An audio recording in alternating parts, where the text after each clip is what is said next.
किसानों के लिए आवारा पशु और खेती में सिंचाई किसी बड़ी चुनौती से कम नहीं है।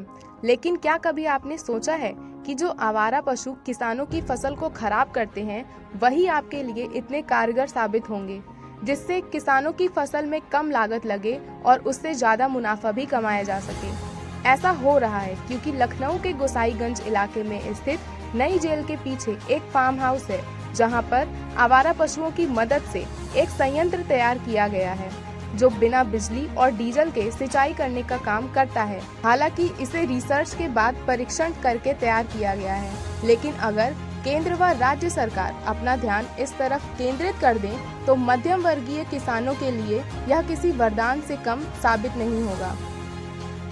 दरअसल 2004 में उत्तर प्रदेश पुलिस में डिप्टी एसपी पद से इस्तीफा देने वाले शैलेंद्र सिंह का एक फार्म हाउस है।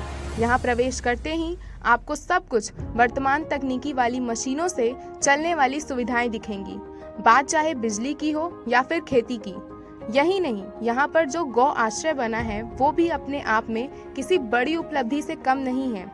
यहाँ पर सब कुछ संचालित होने वाली चीजें आपको सामान्य तौर पर दिखाई देंगी, लेकिन जब इसकी हकीकत जानेंगे तो आप हैरान रह जाएंगे, क्योंकि इस फार्म हाउस की सभी सुविधाएं नंदी या यूं कहें कि आवारा पशुओं के सहारे ही संचालित होती हैं, जिसे नंदी रथ के नाम से भी जाना जाता है। इस नंदी रथ से आप कई काम कर सकते हैं। किसान अपनी ज़रूरत के हिसाब से इसका प्रयोग कर रहे हैं। भले ही आपको ये सब सुनने में आसान लग रहा हो, लेकिन इसके पीछे करीब 5 साल की कड़ी मेहनत है।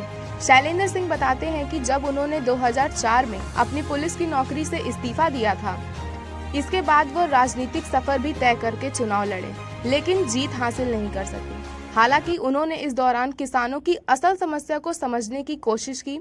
ज़्यादा गहराई से जब इस बारे में विचार किया तो पता चला कि खेती करने में किसानों को फसल की सिंचाई और आवारा पशुओं की वजह से बड़ी चुनौती का सामना करना पड़ता है। बढ़ती महंगाई के दौर में इससे उन्हें फायदा तो दूर की बात है, फसल की लागत निकाल पाना भी मुश्किल होता है। ऐसे में उनके दिमाग में एक संयंत्र बनाने का ख्याल आया जो दोनों के लिए कारगर साबित हो सके।